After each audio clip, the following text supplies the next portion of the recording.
दादू का ख़बर शामिल कयूं पिया। कामरान अली चारण जी रिपोर्ट मुताबिक़ दादू सिविल अस्पताल जे बाख़बर ज़रियनि खां मालूम थियो आहे त महीनो अॻु सिहत खाते सिंध तरफ़ां जारी कयल वधीक आयल बजेट ख़बर नाहे किथे ख़र्च कई वई।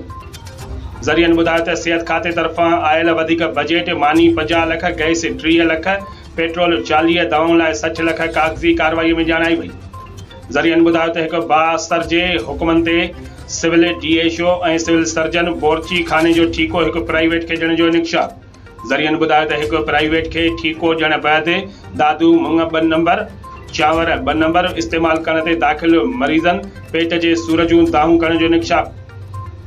ज़रियनि ॿुधायो त दाख़िल मरीज़नि सिविल अस्पताल अंदरि ॾेढ दवाऊं, गैस ऐं रिफर थियल मरीज़नि खे तेल नथो ॾिनो वञे, न वरी राति जो को डॉक्टर या डॉक्टराणी मौजूदु आहे। डॉक्टर ऐं डॉक्टराणी जी जाइ ते कंपाउंडर ऐं नर्स अस्पताल हलाए रहिया आहिनि। मरीज़ तड़पी रहिया आहिनि ऐं ग़लति खाधो खुराक इस्तेमालु करण ते शिकायतूं कयूं, पर केरु ॿुधण वारो न आहे। मिनिस्टर हेल्थ DG हेल्थ खां मुतालबो कयो त प्राइवेट ठेकेदार खे हटाए ईमानदार ठेकेदार मुक़ररु करे दाख़िल मरीज़नि खे सुठी खुराक मुहैया कई वञे, दाख़िल मरीज़ बीमारियुनि खां महफ़ूज़ रही सघनि। तव्हांजो नालो छा आहे? हाजी गुलाम मुस्तफा। अच्छा, हींअर अस्पताल आयो, छा मसइलो आहे तव्हां मीडिया वारे खे? रहमान रहीम, जीअं त अल्लाह पाक असांखे गंज ॾिनो आहे, अहिड़ी ॻाल्हि कान्हे का, पर हींअर मूंखे तकलीफ़ थी वई।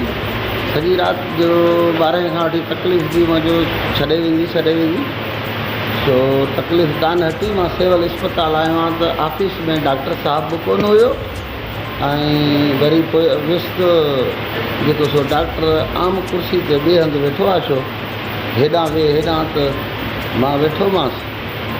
हाणे ही दवाऊं लिखी ॾिनियूं अथसि मूंखे, मां त वठी थो सघां। ऐं घणे जो वरिती अथव? बाबा हे 500 रुपए जी। 500 रुपए? हा। हाणे राति जो एमरजेंसी जेको मिसकीन अचे उन सां कहिड़ो असरु थिए, जंहिंजे खीसे में 5 रुपया बि न आहिनि, उहो रक्षो करे या कंहिं सुवारी ते कंहिंखे मिंथ करे हिते पहुचे एमरजेंसी में ऐं उन जो इलाज बि न थिए ऐं चवनि दवा ॿाहिरियां वठी आ। हींअर राति जे टाइम में हू किथां पैसा आणे कंहिंखे